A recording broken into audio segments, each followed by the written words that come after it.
Britain के king Charles की 74 साल की उम्र में आज ताजपोशी हुई, जिसके साथ ही प्रिंस चार्ल्स आधिकारिक तौर पर 15 देशों के किंग बन गए हैं।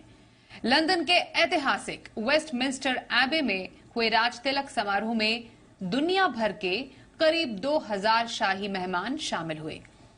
इस समारोह में प्रिंस विलियम, उनकी पत्नी केट और बच्चों के साथ कार्यक्रम में शामिल हुए। वहीं प्रिंस हैरी भी पत्नी मेगन मर्कल और अपने बच्चों के साथ समारोह में शिरकत करने पहुंचे।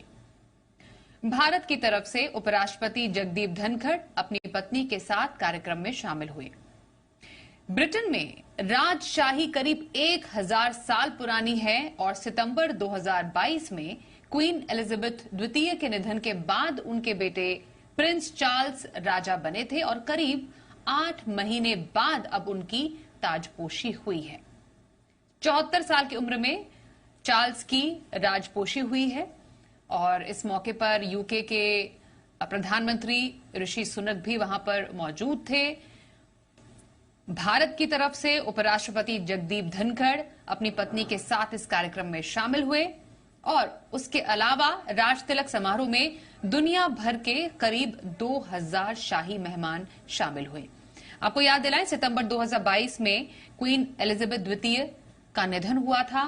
वो ब्रिटेन में सबसे लंबा राज करने वाली क्वीन रही थी और उनके निधन के बाद उनके बेटे चार्ल्स, जो कि अब किंग बन गए हैं, उनकी ताजपोशी आज हुई है। करीब 29,000 सुरक्षा कर्मियों की तैनाती के बीच लंदन के ऐतिहासिक वेस्टमिंस्टर एबे में उनकी ताजपोशी का ये कार्यक्रम बेहद ही शानदार तरीके से संपन्न हुआ है।